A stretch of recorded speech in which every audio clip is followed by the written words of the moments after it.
सलामुन अला इबादिहिल्लज़ीना इस्तफ़ा अम्मा बाद। इल्म के आदाब में से बहुत अहम और ज़रूरी अदब आलाते इल्म का अदब करना। जिस चीज़ से इल्म हासिल हो रहा है उसका अदब करना तालिबे इल्म के हुसूले इल्म के लिए निहायत ही ज़रूरी है। खा वो नाज़िरे का हो, खा वो कुरान मजीद का हो, खा वो शोबे आलिमियत का हो, कोई भी तालिब किसी भी इल्म का तालिब हो, अदब के बग़ैर इल्म हरगिज़ हासिल नहीं हो सकता। बेअदबी तालिबे इल्म की तरक्की में न सिर्फ़ रुकावट है बल्कि महरूमी का सबब है। बेअदबी से हम अच्छा नहीं पढ़ सकते ऐसा नहीं है, बल्कि बेअदबी से पढ़ ही नहीं सकते, आगे बढ़ ही नहीं सकते। चूँकि मशहूर है मसल बाअदब बानसीब बेअदब बेनसीब, बाअदब बानसीब बेअदब बेनसीब। अदब है तो उसकी किस्मत भी अच्छी बन जाती है, बेअदबी है तो उसका नसीबा भी ख़राब हो जाता है। इसलिए अदब बहुत ज़रूरी है हर तालिब इल्म के लिए।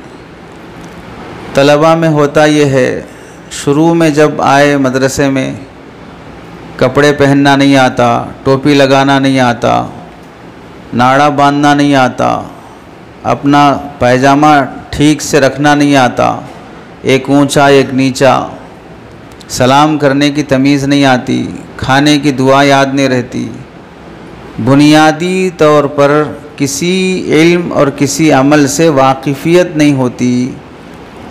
मदरसे में आने की बरकत से, असातिज़ा की तरबियत और उनकी तवज्जुहात की बरकत से अब पहले से कई गुना बेहतर होना शुरू हो जाता है। तो जैसे जैसे इल्म आना शुरू हो जाता है वैसे वैसे अदब में कमी आनी शुरू हो जाती है। जब कुछ नहीं आता था तो हर उस्ताद का अदब था, अब कुछ आना शुरू हो गया तब असातिज़ा में तफरीक़ हो गई, ये नाज़िरे के हैं, ये हिफ्ज़ के हैं, ये आलिमियत के हैं, ये मुझे पढ़ाते हैं, ये मुझे नहीं पढ़ाते हैं। ये तमीज़ नहीं, ये बदतमीज़ी है। असातिज़ा की ये तफरीक़ तमीज़ नहीं बदतमीज़ी है। जब शुरू में थे तो अलिफ़-बा पढ़ाने वाला अजीम लग रहा था, अब जब नाज़िरे में आ गए तो नूरानी क़ैदे वाला मामूली हो गया, हिफ्ज़ में आ गए नाज़िरे वाला मामूली हो गया, आलिमियत में चले गए तो हिफ्ज़ वाला मामूली हो गया, आलिमियत से फ़ारिग़ होकर इफ्ता में चले गए तो अब आलिमियत पढ़ाने वाले मामूली हो गए, इफ्ता से फ़ारिग़ होकर अब किसी इल्म के बड़े मैदान में लग गए तो इफ्ता पढ़ाने वाला भी मामूली हो गया।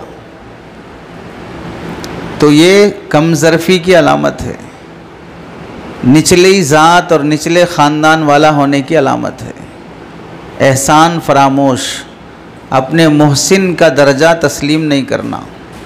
जिनके एहसानात की वजह से इल्मी तरक्की हासिल होती आई है वो हमारी नज़र से गिरता जाए तो उसका हासिल किया हुआ इल्म न उस तालिब इल्म के लिए फ़ैज़ का सबब बनेगा, न वो मखलूक़ के लिए फ़ैज़ का सबब बनेगा। हज़रत थानवी रहमतुल्लाहि अलैह ने लिखा है, हज़रत मौलाना याकूब साहब सदर मुदर्रिस दारुल उलूम देवबंद के पास एक तालिब इल्म पढ़ा, फिर किसी मौके से उन्हीं के ख़िलाफ़ कोई बात करने लगा तो किसी ने कहा कि वो तो आपके उस्ताद हैं, आप अपने उस्ताद के बारे में ऐसा बोल रहे हो। तो उसने जवाब दिया, मेरे उस्ताद तब होते जबकि मैं उनके पास पढ़ा हुआ कुछ याद रहता, मुझे तो उनके पास पढ़ा हुआ कुछ भी याद नहीं है। तो हज़रत थानवी लिखते हैं, यही सबसे बड़ी महरूमी है कि अल्लाह ने सब कुछ भुला दिया, उस उस्ताद के पास पढ़ा हुआ सब कुछ भुला दिया और वो इस अंदाज़ में ज़ाहिर हुआ कि मुझे याद रहता तो मैं उनको अपना उस्ताद मानता, उस्ताद मानने के लिए याद रहना ज़रूरी नहीं है, बेअदबी के नतीजे से भुला दिया गया है। इस वास्ते अगर कायदा पढ़ने वाले उस्ताद से, नाज़िरा पढ़ने वाले उस्ताद से, हिफ्ज़ पढ़ने वाले उस्ताद से या आलिमियत पढ़ने वाले उस्ताद से जिसकी नाक़दरी की जाएगी, उस उस्ताद से पढ़ा हुआ भूलते जाएंगे, उससे महरूम होते जाएंगे। इसलिए अदब बहुत ज़रूरी है। उलमा लिखते हैं अदब दरअसल न सिर्फ़ इल्मी तरक्की है, अदब दरअसल इंसानियत की भी तरक्की है कि तुम एक अच्छे इंसान हो, इस बात की अलामत है कि सामने वाले की कदर कर रहे हो। और जिसके अंदर इंसानियत कामिल नहीं है, वह सही और हकीकी इंसान नहीं है, वह सामने वाले की कदर भी नहीं करता है। बेअदबी की वजह से आदमी न सिर्फ़ इल्म से महरूम होता है, बेअदबी की वजह से ज़लील और रुस्वा भी हो जाता है। ये सब फ़र्क़ मरातिब हैं। एक है इल्मी तरक्की, रुक जाना, दूसरा है इल्म से महरूम हो जाना, तीसरा है ज़लील और रुस्वा हो जाना। तो बेअदबी से सिर्फ़ तरक्की नहीं रुकती, बेअदबी से सिर्फ़ इल्म से महरूमी नहीं होती, बेअदबी से ज़िल्लत और रुस्वाई भी आ जाती है। तो इस वास्ते अदब बहुत ज़रूरी है। दीन की बुनियाद ही उलमा ने लिखी है कि अदब पर है, दीन की बुनियाद ही अदब पर है। बेअदब को अल्लाह ताला ना अपना दीन देते हैं ना अपना इल्म देते हैं। हज़रत इमाम शाफ़ी रहमतुल्लाहि अलैह फरमाया करते थे, जो शख्स दौलत के ज़ोर से और ख़ुदी के घमंड में तालिब इल्मी करता है, मेरे वालिद मालदार हैं, मेरा घराना बड़ा है, मैं ऊंचे ख़ानदान का हूँ, किसी भी तसव्वुर से ज़ाहिरी और मादी असबाब से मगरूर होकर धोखे में आकर तालिब इल्म बना रहता है, फिर भी वो नाकाम रहता है। इमाम शाफ़ी फरमाते हैं, किसी भी मादी नेमत के गुरूर में आकर बेअदबी करोगे, नाकाम बहर सूरत रहोगे। और हज़रत इमाम शाफ़ी फरमाते हैं, जिसने तवाज़ो इख्तियार की, अपने उस्ताद के सामने अदब का एहतमाम किया, आलाते इल्म का एहतराम किया, तो वो तालिब इल्म कभी नाकाम नहीं हो सकता। तो कामयाबी और नाकामी का गोया मदार अदब पर रखा हुआ है। उस्ताद बैठे हुए हैं, बातें करते रहना, उस्ताद सामने बैठे हुए हैं।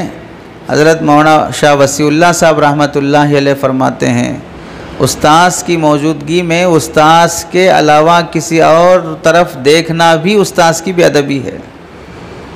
उस वक्त पूरी नज़र उस्ताद ही की तरफ होना चाहिए। उस्ताद की मौजूदगी में किसी दूसरे को इशारा करना भी उस्ताद की शान में बेअदबी है, चाहे उस्ताद देखे या ना देखे। इस कदर अदब का एहतमाम होना चाहिए। इल्म का अदब और एहतराम हर आलिम, हर हाफिज़, जो पढ़ने वाले तलबा हैं, सिर्फ़ उनसे मुताल्लिक़ अदब का एहतमाम नहीं है। पढ़ के फ़ारिग़ हो गए, हाफिज़ बन गए, आलिम बन गए, हत्ता कि हम लोग जो उस्ताद शुमार होते हैं, हम लोगों के लिए भी अदब ज़रूरी है। ये बात नहीं है कि अय्याम तालिबे इल्मी में ही अदब का एहतमाम होना चाहिए। फ़रागत के बाद अदब से फ़रागत हो गई, अब बेअदबी के साथ भी हम रह सकते हैं। इससे अंदाज़ा कर लो कि जो पढ़ के फ़ारिग़ हो गए, हाफिज़ बन गए, आलिम बन गए, वो भी अगर बेअदबी करेंगे तो भी इल्म से महरूम रहेंगे। तो हम तो अभी पढ़ ही रहे हैं, हम तो अभी सीख ही रहे हैं, तो बेअदबी के साथ कहाँ से हमको इल्म हासिल हो जाएगा। पढ़ के फ़ारिग़ हुआ शख्स भी महरूम हो सकता है बेअदबी से, तो फिर पढ़ने वाला कैसे हासिल कर लेगा इल्म बेअदबी के साथ।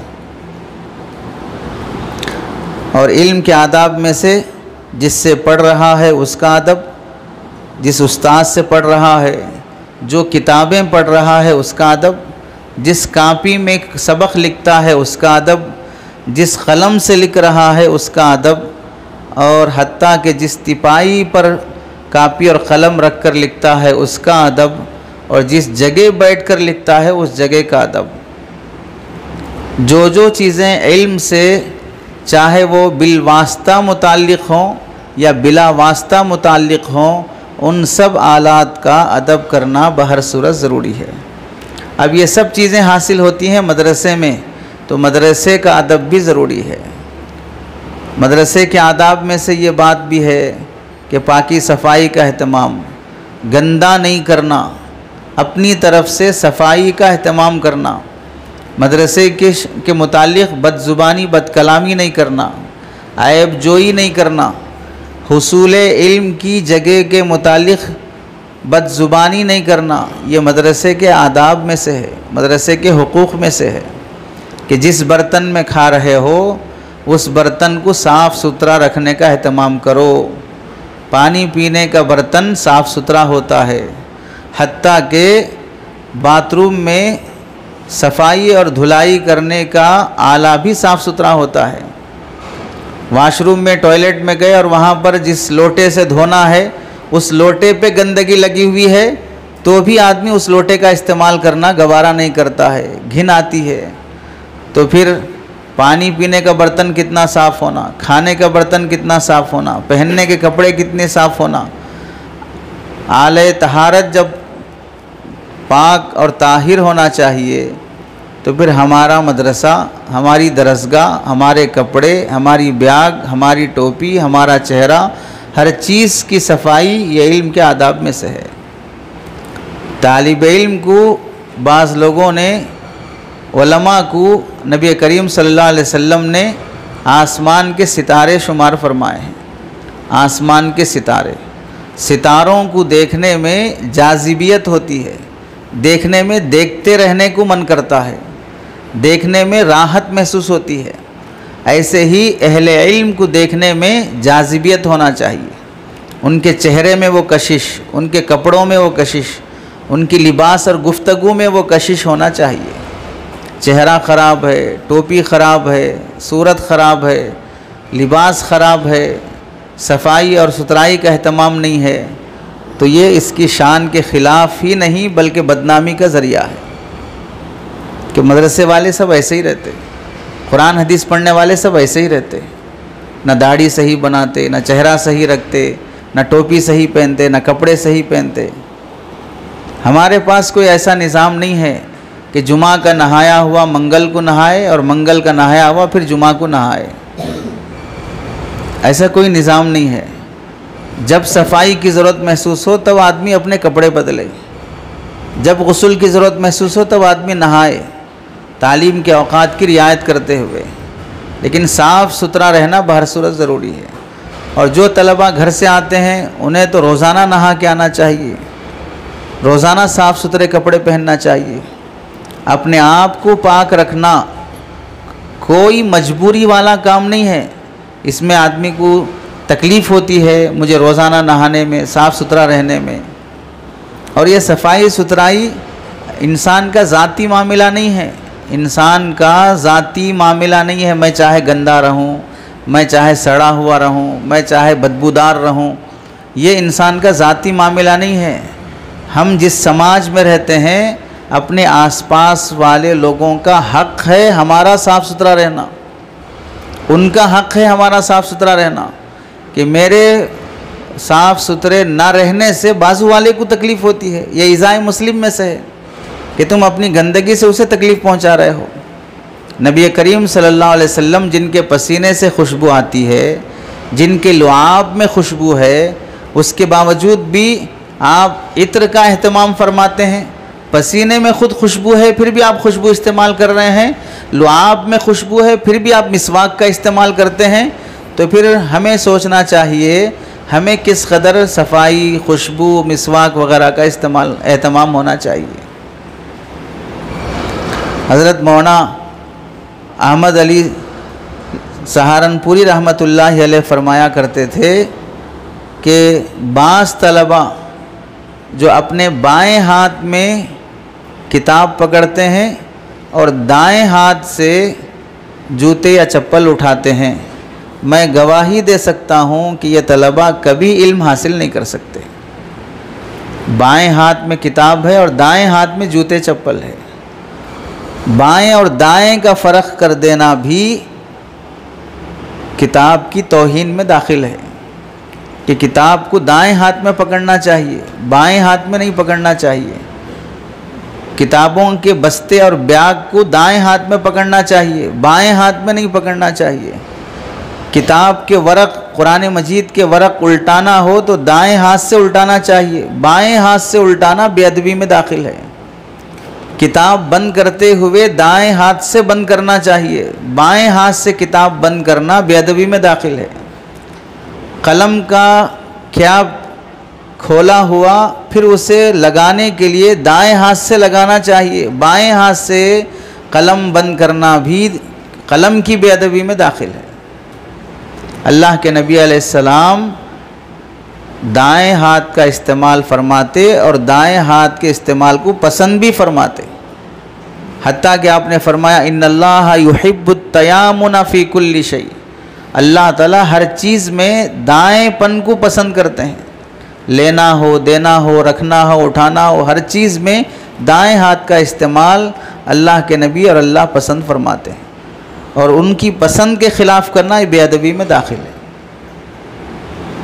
उसकी एक जुज़ी मिसाल बताई गई कि किताब बाएं हाथ में लिए और जूते दाएं हाथ में लिए ये तालिब इल्म कभी इल्म हासिल नहीं कर सकता, क्योंकि इसमें जूतों को अहमियत दे रहा है किताबों पर। और इस ज़माने में हम उसको इस जुज़िये पर क़ियास करते हुए हम ये कह सकते हैं, जो तलबा जूतों पर पैसे ज़्यादा ख़र्च करना चाहते हैं किताबों के मुकाबले में, चश्मे पे पैसा खर्च करना ज़्यादा चाहते हैं किताबों के मुकाबले में, नोटबुक और कापी कलम लेने पैसा नहीं है, जूते और चश्मे और चप्पल ख़रीदने पैसे हैं, कपड़े ख़रीदने पैसे हैं, स्नैक्स खाने पैसे हैं, असराने के लिए पैसे हैं, आलाते इल्म पर ख़र्च करते हुए जान निकल जाती है। तो वो तालिब इल्म आलाते इल्म की का अदब नहीं कर रहा है, उसकी अज़मत ही नहीं है उसके पास दुनियावी और मादी चीज़ों की अज़मत है, इसलिए वहाँ पैसे खर्च करने कोई दिल नहीं रोता है और इल्म पर पैसा खर्च करने में दिल रोता है। इमाम मोहम्मद रहमतुल्लाहि अलैह फरमाते हैं, मुझे वरासत में 30,000 चांदी के सिक्के मिले, एक सिक्का भी मैंने अपनी ज़ात और जिस्म पर खर्च नहीं किया, पूरे 30,000 वरासत में मिले हुए सिक्के मैंने इल्म के हुसूल में ख़र्च कर दिए। इमाम मोहम्मद हनफ़ी मसलक के किस कदर बड़े बैरिस्टर हैं, पूरे जैसे सियाह सित्ता हैं वैसे इधर फ़िक़ा में कुतुब सित्ता हैं। सियाह सित्ता जिस तरह मोतबर हैं वैसा फ़िक़े हनफ़ी में कुतुब सित्ता मोतबर हैं और वो सब किताबों के मुसन्निफ़ इमाम मोहम्मद हैं। इधर 6 मुहद्दिसीन मिलकर सियाह सित्ता बनाए, उधर एक ही मुसन्निफ़ इमाम मोहम्मद कुतुब सित्ता लिख दिए फ़िक़े हनफ़ी में। इसलिए आलाते इल्म का अदब बहुत ज़रूरी है। जिसकी अज़मत होती है आदमी उस पर लुटता भी है, लुटाता भी है। असलाफ़ कैसा आलात का अदब एहतराम करते थे। हज़रत थानवी रहमतुल्लाहि अलैह के मुतालिक़ लिखा है कि हज़रत थानवी को किसी मुखलिस ने एक बैग हदिये में दिया, गिफ्ट किया, और उस बैग पर जैसे आजकल बहुत से लोग कलम पर अपना नाम लिख लेते हैं, चाय और दूध पीने वाले कप पर अपना नाम लिख लेते हैं, तो जैसे अपने नाम के साथ चीज़ों का इस्तेमाल होता है वैसे हज़रत थानवी को जो बैग उस शख्स ने गिफ्ट किया था, चमड़े का बैग, उसमें मोहम्मद अशरफ अली लिखा कर वो बैग गिफ्ट किया। तो हज़रत थानवी के मुतालिक़ लिखा है, चूँकि उस पर मोहम्मद लिखा हुआ है, अली लिखा हुआ है और मोहम्मद अल्लाह के नबी अलैहिस्सलाम का नाम है, और उस बैग में मैं अपनी किताबें रखता हूँ, तो पूरी ज़िंदगी जब तक वो चमड़े का बैग था कभी उस किताबों के बस्ते और बैग को ज़मीन पर नीचे नहीं रखा, हमेशा उसे कंधे से लगा के रखते या ऊपर लटका के रखते, नीचे कभी उसे नहीं रखते, ये इस ख्याल से कि मैं इसमें अपनी किताबें रखता हूँ। ये मेरे किताबों की हिफाजत का ज़रिया है, मेरी बैग। अब आप लोगों के लिए भी रिहल रखने के लिए, नूरानी क़ैदा और कुरान मजीद रखने के लिए आप लोगों की भी अपनी बैग है, किताबें रखने के लिए आपकी भी अपनी बैग है। तलबा की बैग फ़लाँ जगह पड़ी हुई है, फ़लाँ की बैग फ़लाँ नीचे रखी हुई है। अब जब तंबीह की जाए तो उस वक्त कहते नहीं मैं ऊपर ही रखा था, पता नहीं किसी ने नीचे रख दिया। यानी अपनी गलती का इकरार नहीं होता कि मुझसे गलती हो गई कि मुझे नीचे रखना नहीं चाहिए था, या अगर नीचे हो भी गई मुझे मुतवज्जे होना चाहिए था। इसका इकरार करने के बजाय दूसरे पर इल्ज़ाम डाल देते हैं। चाहे उस वक्त आर्जी तौर पर उस्ताद सरफ़ नज़र कर दे, लेकिन उस बेअदबी के नतीजे में मैं कितना इल्म से महरूम हो गया। इल्म देने के सिलसिले में असातिज़ा वास्ता और ज़रिया हैं।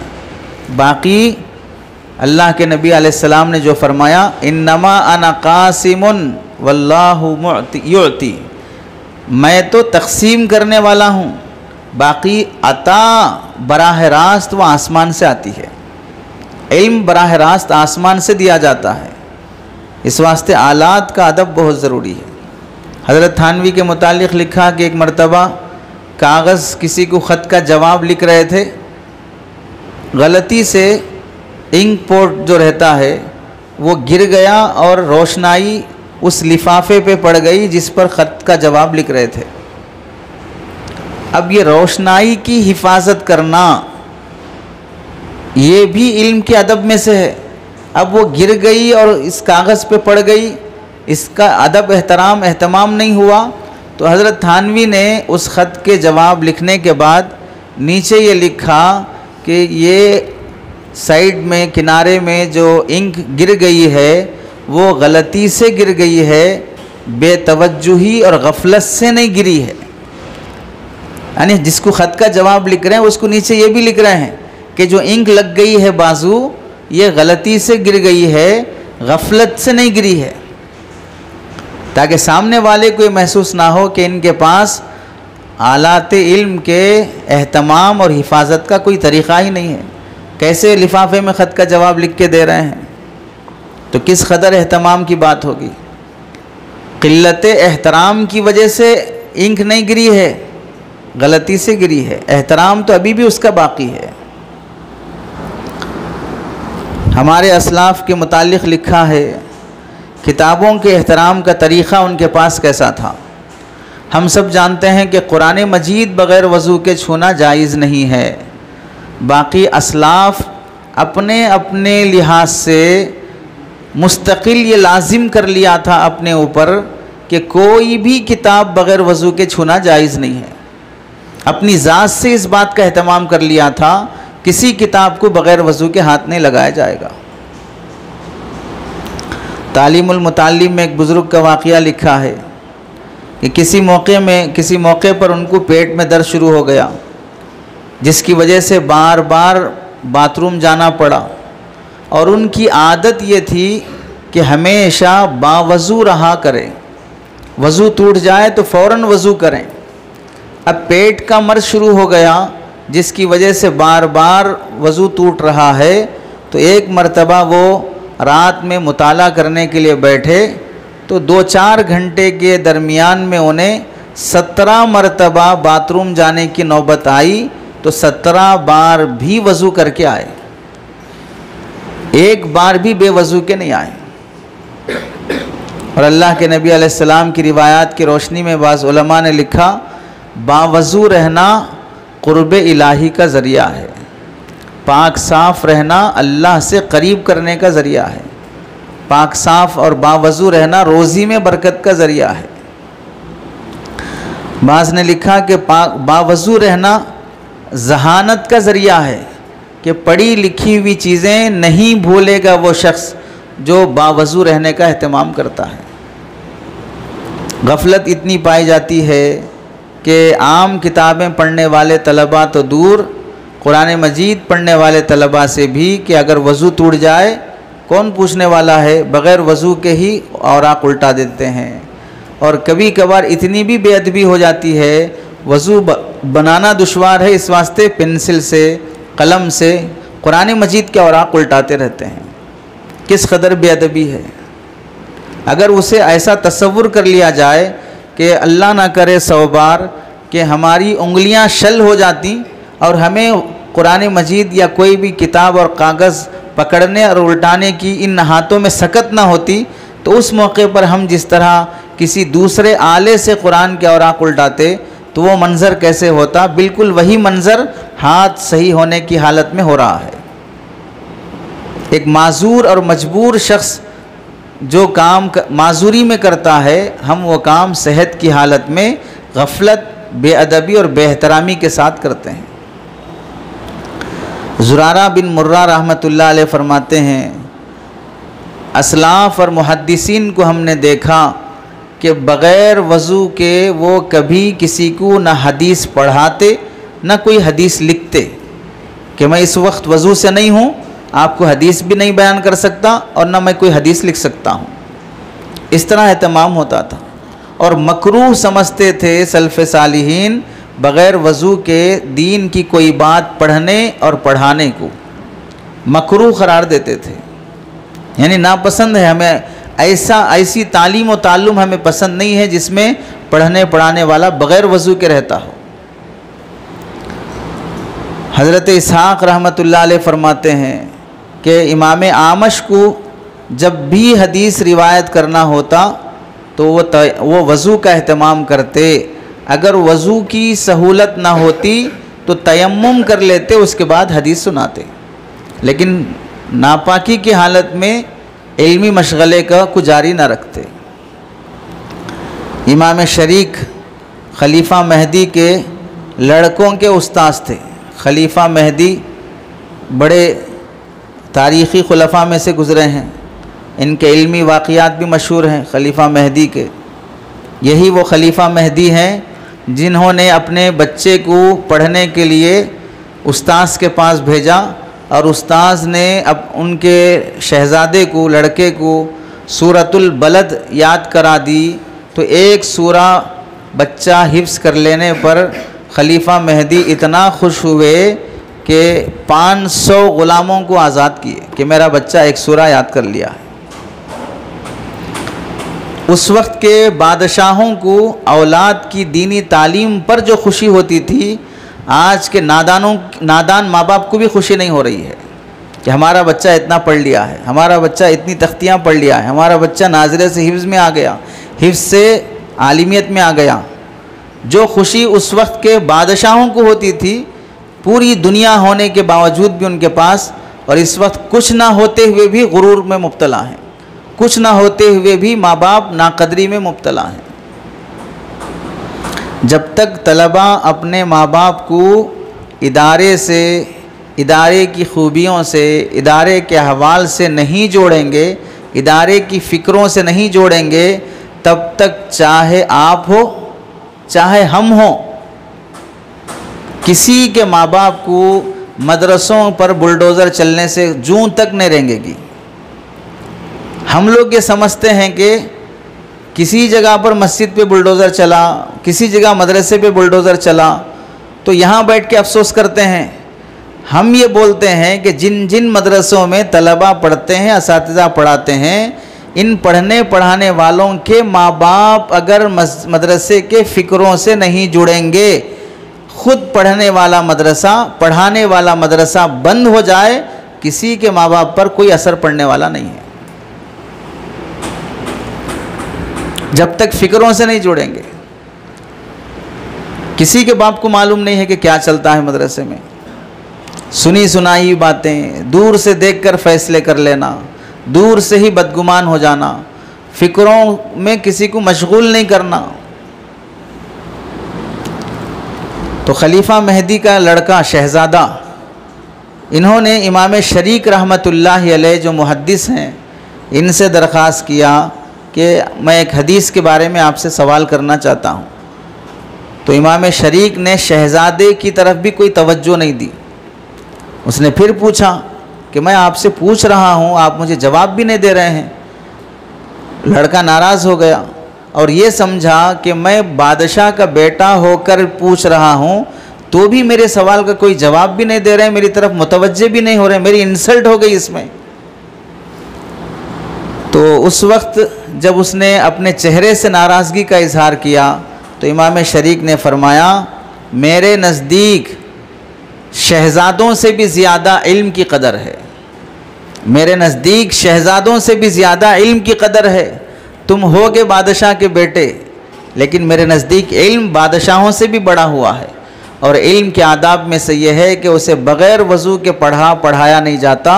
इस वक्त मैं खड़ा हुआ हूँ और तुम भी खड़े हुए हो, खड़े खड़े हदीस सुनाना चाह रहे हो, और खड़े खड़े हदीस सुनाना ये हदीस की बेअदबी है।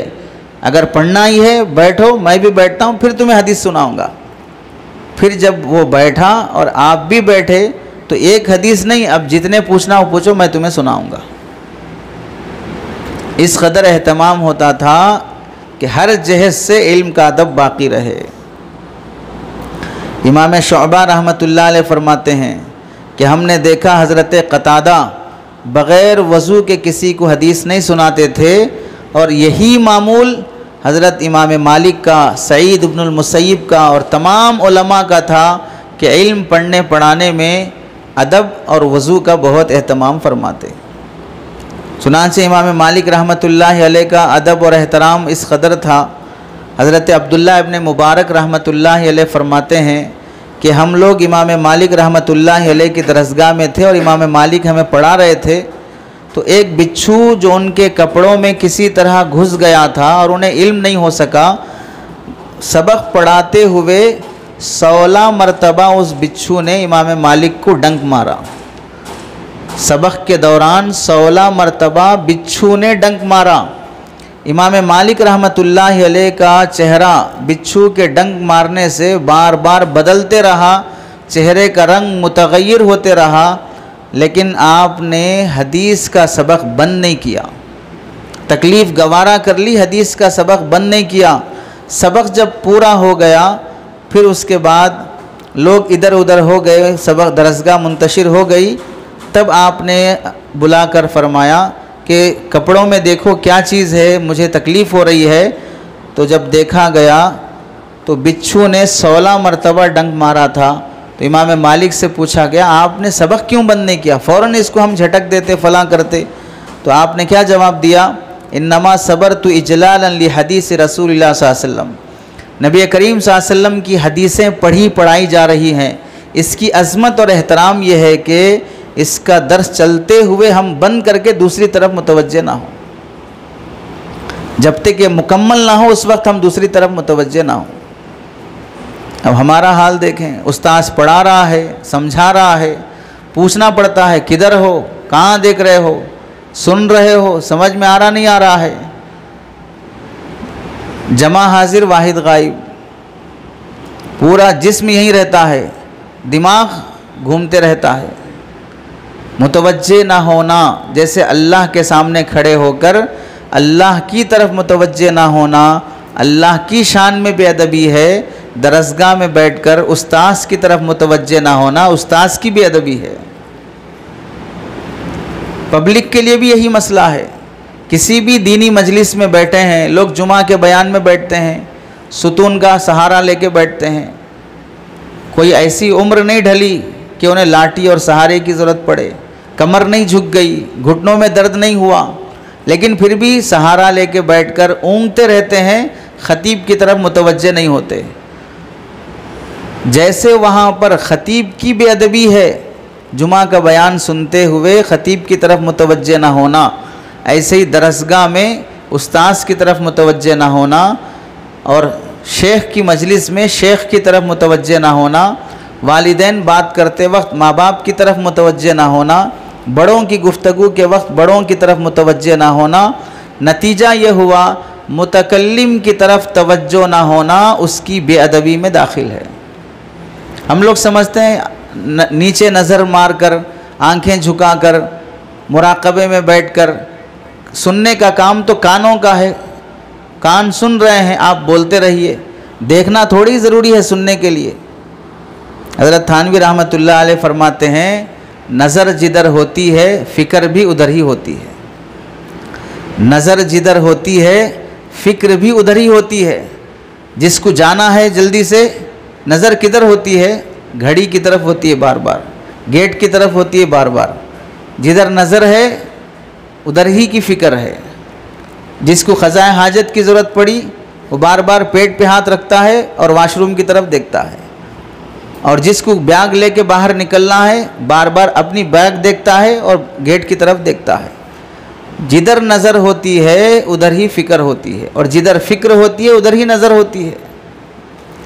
तो मुतकल्लिम की तरफ नज़र होना भी उसकी तरफ मुतवज्जे होने की अलामत है।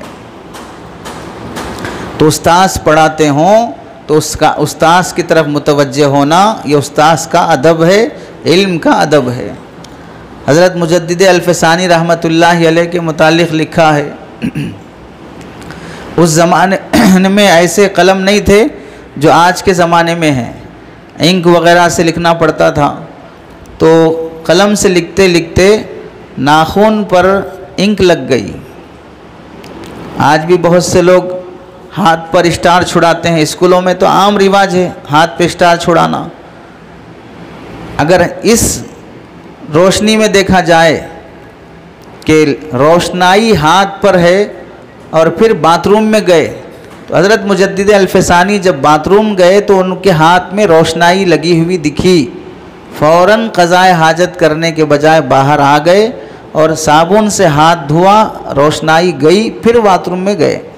और उसकी वजह बयान फरमाई, रोशनाई ये आलाते इल्म में से है, और बाथरूम में रोशनाई का होना ये रोशनाई की बेअदबी है, ये इसकी बेअदबी है। इस वास्ते मैं बाहर निकला, रोशनाई साफ़ किया, फिर मैं बाथरूम गया। तो आप बताइए, हाथ पर लगे हुए रोशनाई से फिर लिखा नहीं जा सकता, उसे धुलकर साफ़ कर देना है। अगर दूसरी जहत से देखा जाए तो वो हाथ गंदा हो गया, रोशनाई लगने की वजह से मैला हो गया, लेकिन वो मैला हुआ है रोशनाई आले इल्म के ज़रिए से। और आले इल्म चाहे वो इंक कलम में हो चाहे वो हाथ में हो, बाहर सूरत अदब ज़रूरी है। इसलिए वाशरूम से बाहर निकल कर सफाई करके फिर उसके बाद बाथरूम गए। अब इससे अंदाज़ा कर लो, हम किसी को कलम देते हैं, पेन पूछा उठा के फेंक दिए, कलम पूछा उठा के फेंके, पेंसिल पूछा उठा के फेंके, व्हाइटनर पूछा उठा के फेंके। किस कदर कलम की बेअदबी है। जिस कलम से इल्म हासिल होना है उसी को फेंका जा रहा है, उसे एहतराम से दिया नहीं जा रहा है। नतीजा वही है। आगे हज़रत शाह वसीउल्लाह साहब रहमतुल्लाह अलैह फरमाते हैं, हमारे मुल्क से हज़ारों हुफ़्फ़ाज़, हज़ारों उलमा फ़ारिग़ होते हैं हर साल, लेकिन फिर भी खिदमत दीन के काबिल 100 में से एक भी नहीं मिलता है। खिदमत दीन के काबिल 100 में से एक भी नहीं मिलता है, और हज़ारों फ़ारिग़ हो रहे हैं। वजह यही है, बेअदबी की नहूसत से खिदमत दीन से महरूम कर दिए जाते हैं। ज़ाहिरी उलूम से फ़ारिग़ हो जाते हैं। बज़ाहिर उनको उनके गांव वाले रिश्तेदार, बच्चा हाफिज़ बन गया, बच्चा आलिम बन गया, बच्चा मुफ्ती बन गया। अब तो मदरसा भी जाने की ज़रूरत नहीं है, बहुत से लोग ऑनलाइन मुफ्ती बन रहे हैं। ऑफलाइन इफ्ता करना भी भारी लगता था हम लोगों को, अब तो घर बैठे मुफ्ती बन रहे हैं। होम डिलीवरी हो रही इफ्ता की। जैसे आप ऑनलाइन घर में बुक करके अमेज़ॉन से और फ्लिपकार्ट से बुक करा लेते हैं कोई भी चीज़, वैसा घर बैठे इफ्ता को बुक करा रहे हैं और इफ्ता घर में होम डिलीवरी हो रहा है। घर बैठे मुफ्ती साहब, वालिदैन भी खुश, महल्ले वाले भी खुश, घर से जाने की ज़रूरत भी नहीं पड़ी और मुफ्ती बन गए, माशाअल्लाह। हज़रत थानवी रहमतुल्लाहि अलैह किस कदर एहतमाम फरमाते थे, बक़दरे ज़रूरत बवक़्ते ज़रूरत, बक़दरे ज़रूरत बवक़्ते ज़रूरत। ऑनलाइन की तालीम भी बहुत मुफीद है, लेकिन जहाँ ज़रूरत ना हो वहाँ ज़रूरत घड़ ली जाए तो फिर वो बेअदबी और तौहीन में दाखिल है। इबारत नहीं पढ़ने वाले, एराब नहीं जानने वाले, वजह एराब से ना बलद, सब लोग मुफ्ती बन जाते हैं माशाअल्लाह। हज़रत थानवी रहमतुल्लाहि अलैह का किताबों का एहतराम किस कदर होता था। आज जो तलबा पढ़ रहे हैं उन्हें तवज्जो से सुनना चाहिए कि हज़रत थानवी के कमरे में हैंगर लगा हुआ था कपड़े लटकाने का। पुराने कपड़े, मैले कपड़े जो भी हों ऊपर लटकाए जाते थे। कभी कभार कपड़े लटकाने के लिए अपना कुर्ता वगैरह निकाल कर तालिब इल्म को देते कि ये ले जाके हैंगर पे लटका दो, लेकिन साथ में ये भी बोलते देखो कहीं हैंगर के नीचे तिपाई रखी हुई तो नहीं है, तिपाई पर कोई किताब तो रखी हुई नहीं है। अगर हैंगर के नीचे तिपाई रखी हुई है पहले वो तिपाई वहाँ से हटा दो फिर कपड़ा लगाओ। मैं ये किताब की बेअदबी समझता हूँ कि नीचे तिपाई पर किताब है और ऊपर मैले कपड़े लटक रहे हैं। ये चीज़ें तो आदमी को ज़ौक़ से आती हैं। अब किसी हदीस में नहीं मिलेंगे कि भाई हैंगर कहाँ लगाना चाहिए, तिपाई उसके नीचे रखना चाहिए नहीं चाहिए, हदीस से साबित करो। अहले हदीस तो नहीं है हम लोग, हम अहले सुन्नत वल जमात हैं। और अहले सुन्नत वल जमात के लिए ज़ौक़ होना चाहिए, अक़ल होना चाहिए, तब ये चीज़ें समझ में आती हैं। अक़ल नहीं है, हिस नहीं है, बेहिस और बेअक़ल को ज़ौक़ नहीं आता है। तो जहाँ हैंगर लगा हुआ है वहाँ पर तिपाई नीचे रखना या मैले कपड़ों के लटके हुए मैले कपड़ों के नीचे किताब रहना, ये भी हज़रत थानवी फरमाते हैं कि मैं इसे बेअदबी समझता हूँ। तो आप बताइए, कपड़े निकाल के डेस्क पे डाल दिए, कपड़े निकाल के तिपाई पे डाल दिए। अब तो माशाअल्लाह बाज़ मदरसों में ये भी हाल है, कपड़े धोने के बाद सुखाने के लिए तिपाइयाँ बिछा के एहतमाम से उस पर कपड़े सुखाते हैं। कपड़े सुखाने के लिए तिपाइयाँ इस्तेमाल की जाती हैं। तिपाइयों को, लिटाई हुई तिपाई को खड़ा करके उस पर कपड़े लटकाए जाते हैं। अगर इस ज़माने को हज़रत थानवी देख लेते तो फतवा देते कि ये सारे मदरसे बंद कर दिए जाएं जहाँ बेअदबी के साथ इल्म हासिल किया जाता है, क्योंकि इनसे कोई फैज़ पहुँचने वाला नहीं है। अल्लामा अनवर शाह कश्मीरी रहमतुल्लाहि अलैह के मुतालिक लिखा है, किस कदर किताबों का एहतमाम होता था, अदब होता था। फरमाते हैं, मैं उस्ताद के सामने जैसे अदब से बैठता हूँ, बेढंगे तरीक़े से नहीं बैठता, और जब किसी किताब का मुताला करने के लिए बैठता हूँ तो इस इस्तेहज़ार के साथ बैठता हूँ कि सामने उस्ताद बैठा है, सामने इस किताब का मुसन्निफ़ बैठा है, किताब सामने है, इस तसव्वुर से मुताला नहीं करता हूँ। किताब का मुसन्निफ़ सामने बैठा है, इस तसव्वुर से किताब पढ़ता हूँ। हिदाया पढ़ रहा हूँ तो ये समझता हूँ कि साहिबे हिदाया सामने बैठे हैं, उस तसव्वुर से किताब पढ़ता हूँ। तो आप बताइए, अगर कोई बुखारी पढ़ रहा है तो उसका तसव्वुर ये होना चाहिए कि इमाम बुखारी सामने बैठे हुए हैं। अगर कोई जलालैन पढ़ रहा है तो साहिब जलालैन सामने बैठे हुए हैं। अगर कोई हिदायतुन नहव पढ़ रहा है तो गोया साहिब हिदायतुन नहव सामने बैठे हुए हैं। तो जिन शख्सियतों को की किताबों को पढ़ने से हम आलिम शुमार होते हैं, अगर वो शख्सियतें हमारे सामने आ जाएं तो हमारे दिलों में जो अज़मत और तक़द्दुस है वो कितना ज़ाहिर होता है उनके हाजिर होने से। वो हुजूरी किताब के मुताले के दौरान होना चाहिए। और हाल ये है, हज़रत फरमाते हैं, न कभी मैं सफ़र में न कभी हज़र में लेट कर कभी किसी किताब का मुताला नहीं किया। लेट कर मैंने कभी किसी किताब का मुताला नहीं किया। जब भी मुताला करता हूँ किताब सामने रख कर बाअदब अंदाज में बैठता हूँ, गोया के मेरा उस्ताद, मेरे शेख, किताब के मुसन्निफ़ मेरे सामने बैठे हुए हैं। इसे एहतमाम से करता हूँ। और ख़ुद भी फरमाते हैं, होश संभालने से लेकर अब तक मैंने किसी दीनी किताब का मुताला बग़ैर वज़ू के नहीं किया है। कोई किताब का मुताला मैंने बग़ैर वज़ू के नहीं किया। इस कदर जब एहतमाम था इन लोगों के अदब का, तो अल्लाह ने इनसे आलम में काम लिया। दुनिया से गए 100 साल हो जाते हैं, फिर भी वो हमेशा ज़िंदा रहते हैं उनके इल्म की बरकत से। आप देख लें, हज़रत थानवी रहमतुल्लाहि अलैह को एक भी औलाद नहीं है। 2 बीवियाँ थीं लेकिन बच्चा एक भी नहीं था। लेकिन 10-10 बच्चे वाले मर गए, दुनिया उनको जानती भी नहीं है, ये लावलद रह के भी उनके रूहानी औलाद पूरी दुनिया में फैली हुई है। हज़रत अली मियां नदवी रहमतुल्लाह अलैह की कोई औलाद नहीं थी, लेकिन पूरी दुनिया उनको जानती है। मालूम हुआ दुनिया में ज़िंदा रहने के लिए नस्ल चलना ज़रूरी नहीं है, दुनिया में ज़िंदा रहने के लिए रूहानी और इल्मी फैज़ चलना ज़रूरी है। लावलद होते हुए भी इल्म अगर ज़िंदा है तो आप ज़िंदा रहेंगे। साहिब औलाद होते हुए भी जाहिल रहे, बेफैज़ रहे तो ज़िंदा होते हुए भी मर जाएंगे। दुनिया जिंदों को भी नहीं जानेगी। बाफैज़ शख्सियत है, बाबरकत शख्सियत है, तो फिर ऐसी शख्सियतों को तलाश करते हुए लोग गांव देहात में रहते हैं, वहाँ जाएंगे मिल के आएंगे। अली मियां नदवी रहमतुल्लाह अलैह आखिरी दौर तक भी उनके गांव रायबरेली में कच्ची सड़क, जहाँ बारिश हो जाएगी तो कीचड़ हो जाएगा, वहीं ज़िंदगी गुजारी। बड़े बड़े अरब के शहज़ादे उसी गांव में आके मिलते थे। बाफैज़ शख्सियतें चाहे कच्चे मकानात में रहें, गांव देहात में रहें, फिर भी लोग खिंचे खिंचे आते हैं। हत्ता कि वो दुनिया से चले जाएं, कब्रस्तानों में वो आबाद रहें, लोग फातिहा पढ़ने उनके कब्र पर हाज़िरी को सआदत समझकर वहाँ हाजिर होते हैं।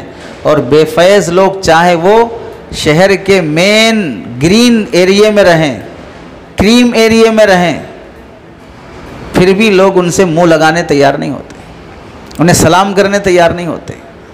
मालूम हुआ असल दौलत वो बातिन की दौलत है, असल दौलत वो इल्म की दौलत है, और वो चीज़ हासिल होती है अदब के ज़रिए से, और वो चीज़ हासिल होती है असातिज़ा और आलाते इल्म के एहतराम की वजह से। तो इसलिए पहली जो चीज़ है तलबा और हम सब के लिए आलाते इल्म का अदब और एहतराम करना। अल्लाह से दुआ है कि अल्लाह ताला हम सब को अदब का एहतमाम नसीब फ़रमाए, असातिज़ा और आलाते इल्म का एहतराम नसीब फ़रमाए। आमीन व आखिर दावाना अनिल हम्दुलिल्लाहि रब्बिल आलमीन।